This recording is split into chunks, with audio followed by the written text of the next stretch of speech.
Hey guys, so today we are going to start another package of questions from biology section. All the questions are selected and very important. So let us start. Question number 1. Which of the following RNA should be most abundant in animal cell? तो जो animal cell में cell होते हैं उसमें सबसे abundant RNA का कौन सा टाइप प्रेजेंट होता है? तो आपका आंसर हो जाएगा इसका ऑप्शन नंबर ए आरएनए। ठीक है, राइबोसोमल आरएनए जो होता है जो कि प्रोटीन सिंथेसिस में मेनली रोल प्ले करता है, वो सबसे अबंडेंटली फाउंड होता है। नेक्स्ट क्वेश्चन नंबर 2 क्या बोलता है? डीएनए रेप्लिकेशन इन बैक्टीरिया अकर्स। तो डीएनए रेप्लिकेशन, अब देखो यहाँ पे कंफ्यूजन क्या होता है, हम जल्दी जल्दी इसको एग्जाम में पढ़ के क्या कर देंगे इसमें एस फेज। ठीक है, बट ये पूछा है आपका बैक्टीरिया में जो क्या होता है प्रोकैरियोट्स। सो इसका जो राइट आंसर होगा that will be prior to fission. ठीक है, तो C option. Next question, question number 3, which one of the following is starter codon. Starter codon कौन सा होता है? तो इनमें से आपका क्वेश्चन ऑप्शन नंबर 4 AUG, इसको हम बोलते हैं स्टार्टिंग कोडोन। ये इनिशिएट करता है, ठीक है, और ये बेसिकली जिस जीन को कोड करता है वो होता है आपका अमाइनो एसिड को कोड करता है, दैट इज मिथ्योनिन। ओके, उसको कोड करता है आपका AUG। तो एक और क्वेश्चन कवर हो गया इसके ऊपर। अब ये जो बाकी कोडोन है इनके बारे में भी थोड़ा सा एक्स्ट्रा जान लेते हैं।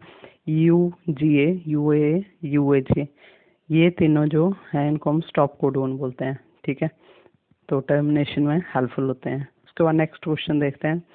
A complex of ribosome attach to a single strand of RNA. एक सिंगल स्ट्रैंड है आरएनए का, उसके ऊपर बहुत सारे राइबोसोम ऐसे करके कनेक्ट कर रहे हैं, तो इसको हम क्या बोलेंगे? देखो अब डायग्राम से इजीली पता लग गया होगा। तो इसको हम बोलते हैं, बट यहाँ पे आपको डायरेक्ट नेम नहीं दिया हुआ है, पोलीजोम। ठीक है, जिसको हम पॉली राइबोसोम भी बोलते हैं। पॉली मतलब मैनी, राइबोसोम का मतलब राइबोसोम। तो जब बहुत सारे राइबोसोम सिंगल आरएनए के स्ट्रैंड पे इस तरीके से अटैच कर जाते हैं तो उसको हम पॉलीराइबोसोम या फिर पॉलीजोम बोलते हैं। उसके बाद नेक्स्ट आता है आपका question number 5, which of the following is required as inducer for the expression of lac operon. ठीक है, तो इंड्यूसर की तरह जो लैक ऑपेरॉन होता है उसमें इनमें से किसको यूज किया जाता है? तो यहाँ पे आएगा आपका लैक्टोज। लैक्टोज जो होता है एज अ इंड्यूसर यूज करते हैं लैक ऑपेरॉन में, और ये आपका कोड करता है जो बीटा गैलेक्टोसाइडेज एंजाइम होता है, जीन होता है, उसको कोड करता है। ठीक है, नेक्स्ट क्वेश्चन आएगा आपका question number 6, DNA dependent RNA polymerase catalyse transcription on one strand of DNA which is called the. तो जो आरएनए पॉलीमरेज होता है, ठीक है, वो ट्रांसक्रिप्शन एक स्ट्रैंड पे करता है, कैटालाइज करता है डीएनए के एक स्ट्रैंड पे, उसको हम क्या बोलते हैं? तो यहाँ पे उसको हम बोलते हैं template strand. Question number 7, the finches of Galapagos island provide an evidence in favour of. तो जो गैलापागो आइलैंड पे फिंचेस थे, ठीक है, वो किसके लिए हमारे पास एविडेंस देते हैं? तो इसका राइट आंसर है आपका डी ऑप्शन, बायोजियोग्राफिकल एवोल्यूशन। ठीक है, अडेप्टिव रेडिएशन से बिलोंग करते थे वो। उसके बाद next question, among the human ancestor the brain size was more than 1000 cc इन। तो इनमें से कौन से एंसेस्टर में जो ब्रेन साइज था 1000 cc से ज़्यादा था? ठीक है, तो इसका राइट आंसर हो जाएगा आपका ए ऑप्शन, होमो है यहाँ पे। ओके, होमो निएंडरथल। तो जो निएंडरथल मैन था, ठीक है, उसका ब्रेन साइज अबाउट 1400 cc था। तो ये हो गया इसका राइट आंसर। फिर आता है आपका question number 9, evolutionary history of an organism is known as.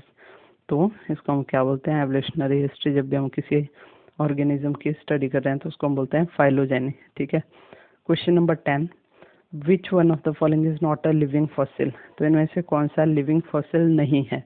बाकी 3 लिविंग फॉसिल हैं, लेकिन जो आर्कियोप्टेरिक्स है ये आपका मिसिंग लिंक आता है बिटवीन। अब किस किस के बीच में होता है? तो जो एव्स होते हैं, बर्ड्स एंड रेप्टाइल। ठीक है, तो इसके कुछ एक कैरेक्टर बर्ड से मैच करते हैं, कुछ एक रेप्टाइल से। उसके बाद नेक्स्ट क्वेश्चन है आपका, which one of the following amino acid was not to be synthesized in Miller's experiment.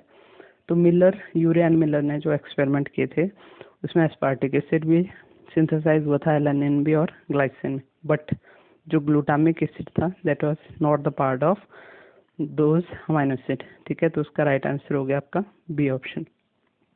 फिर next, Jaya and Ratna developed from green revolution in India are the varieties of. तो जय और रत्ना किसकी वेराइटी है? तो these are the varieties of rice. कई बार आ जाता है ऐसे भी क्वेश्चन। उसके बाद नेक्स्ट है, बायोकेमिकल ऑक्सीजन डिमांड, जिसको हम बीओडी भी बोलते हैं, may not be a good index of pollution in water bodies receiving effluence from. तो जो इफ्लुएंस हमारा पेट्रोलियम इंडस्ट्री से आता है, ये इसका राइट आंसर है।